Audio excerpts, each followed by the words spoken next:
Praise the lord. యేసుక్రీస్తు నామములో మీ అందరికీ శుభములు తెలియజేస్తూ ఉన్నాను.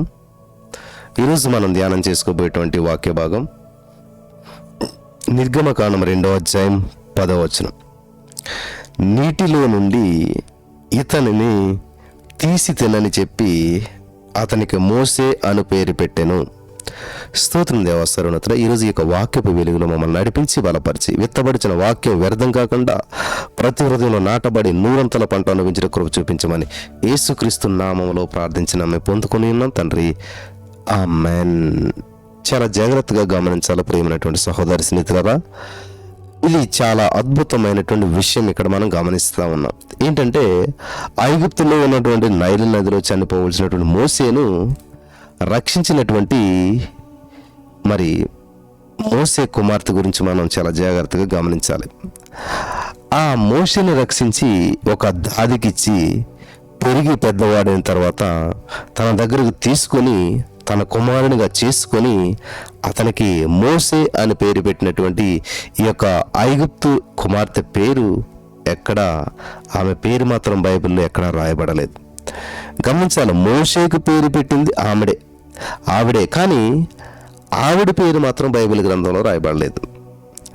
నశించిపోవలసినటువంటి ఆ యొక్క బానిస కుమారునిగా చేర్చుకున్నటువంటి ఈ స్త్రీ, వింటున్నారా, నశించిపోవాలి ఒక బానిస, అటువంటి వ్యక్తిని కుమారునిగా స్వీకరించింది, కుమారునిగా యాక్సెప్ట్ చేసింది, ఒక చక్కటి పేరు పెట్టి ఇన్ని చేసినా కానీ ఆమె పేరు మాత్రం ఎక్కడా కూడా బైబిల్లో రాయబడలేదు. వింటున్నారా, ఇది చాలా అద్భుతమైనటువంటి విషయం, ఎంతో ఆశ్చర్యకరమైన విషయం. ఆమె పేరు ఎక్కడ కూడా తెలియపరచబడకపోవటం అనేటువంటిది ఎంతో ఆశ్చర్యం. దేవుని ప్రజల్ని దేవుడు కోరుకునే ప్రదేశానికి నడిపించబోయేటువంటి గొప్ప నాయకుడు, దేవుని సేవకుడు అయినటువంటి మోసేకు పేరు పెట్టిన ఈ స్త్రీ ఎంత ధన్యురాలు కదా. మోసేకు ఏదో ఒక పేరు పెట్టాలని కాకుండా దేవుని చిత్తాన్ని అతని జీవితంలో అతని పేరు ద్వారా కూడా తెలియజేసేటట్లుగా మరి ఉండే పేరుని పెట్టడం ఎంత చక్కని విషయం. ఇక్కడ మోషే అనే మాటకు కుమారుడు అని అర్థం, లేదా విడిపించేవాడు, లేదా నీటి నుండి రక్షించబడినవాడు, ఇలా చాలా అర్థాలు ఉన్నాయి. మనకి ఈ లోకంలో చాలా సాంప్రదాయాల్లో ఉంటాయి. అందులో పున్నాం నరకం నుంచి తప్పించేటువంటి వాడే పుత్రుడు అని చెప్తూ ఉంటుంటారు. అంటే వాళ్ళకు వచ్చేటువంటి నరకం నుంచి, సమస్య నుంచి, బాధ నుంచి తప్పించేవాడే.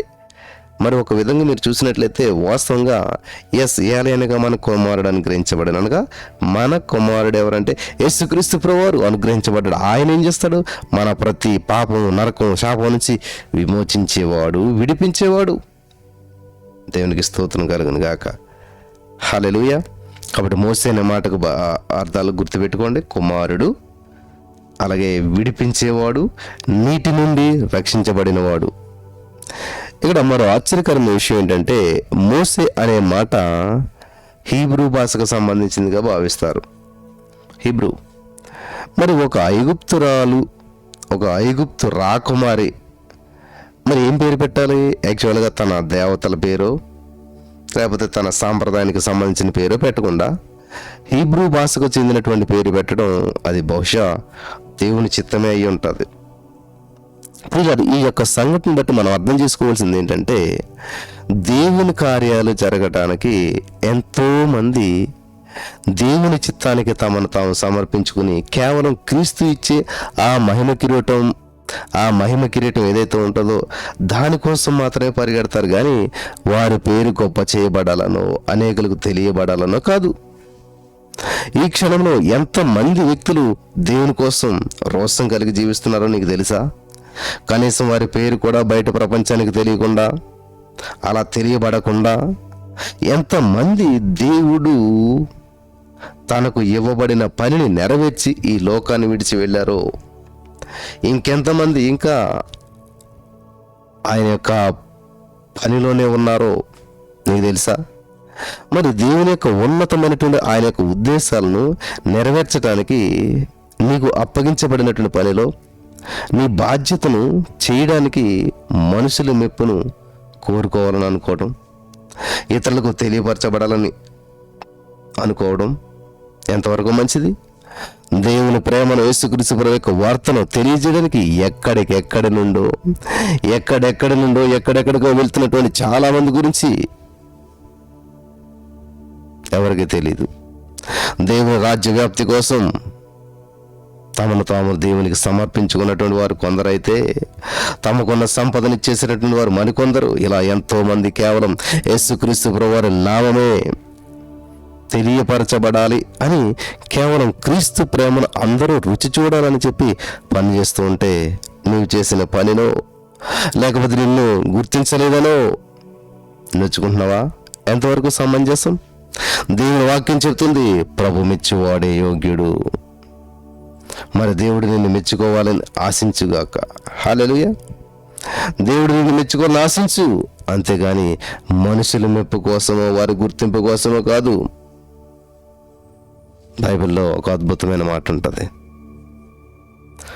ఏమని ఉంటుందంటే, దేవుని వాక్యం చెప్తుంది, ప్రభు మెచ్చువాడే యోగ్యుడు.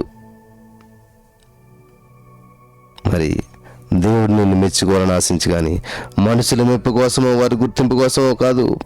దేవుడు నీకు అప్పగించిన పనినంతటిని కూడా చేయడానికి ప్రయత్నించు, కానీ నువ్వు చేసే పని అంతా ఇతరులు చూడాలని కాదు.